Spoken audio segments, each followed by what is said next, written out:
Hemofili hastalığı kanın pıhtılaşmasında bozuklukla giden kalıtımsal genetik bir hastalıktır. Faktör eksikliğinden kaynaklanmaktadır. Özellikle X kromozomuyla kalıtıldığı için de erkeklerde kadınlara göre daha sık görülmektedir.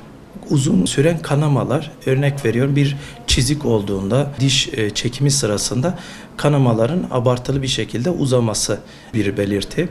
Eklemlerde oluşabilecek kanamalar, bu hamartoz veya daha ciddi olan kanamalar da yine bizim karşımıza gelebiliyor. Beyin kanaması veya iç kanamalarla gelebiliyorlar. Bunlar faktör eksikliğinden tabii kaynaklanmaktadır. Bu belirtilerin içerisinde kendi kendine olan morarmalar da yine bu hemofili hastalığının belirtilerindendir. Erken teşhis kişinin hayatını kolaylaştırmak için çok önemli. Çünkü erken teşhis edildiğinde hastanın biz yaşam kalitesini arttırmış oluyoruz. Bu hastalar biraz daha kanamaya eğilimli olduğu için biz bunların hayatını düzenliyoruz bir şekilde.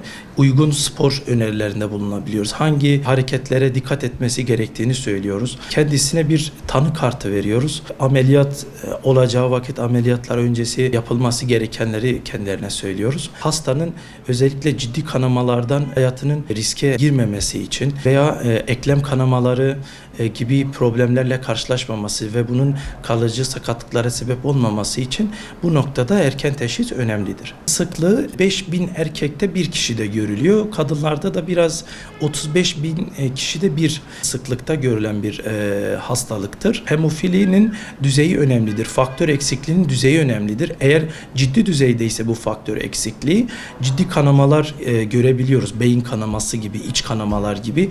Ama hafif düzeydeyse bunu ancak tesadüfen bir diş çekimi sırasında veya vücudumuzda olan bir kesik sırasında öğrenebiliyoruz. Yani bu biraz da faktör eksikliğinin düzeyliğiyle alakalı bir durumdur. Ama tabii ciddi kanamalar olursa da hayati risk oluşturabilir. Hemofilinin kalıcı bir tedavisi yoktur. Öncelikle bunu belirtmek istiyorum.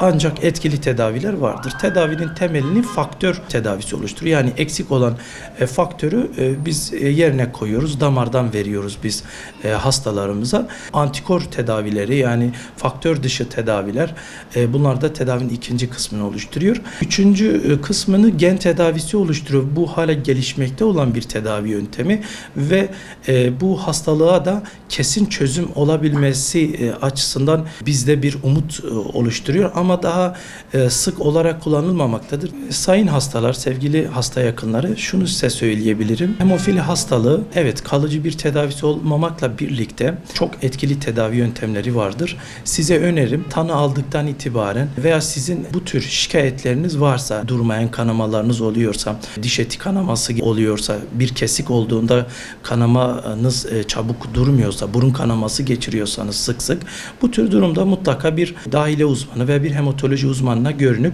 en azından böyle bir hastalık varsa erken tanının konması.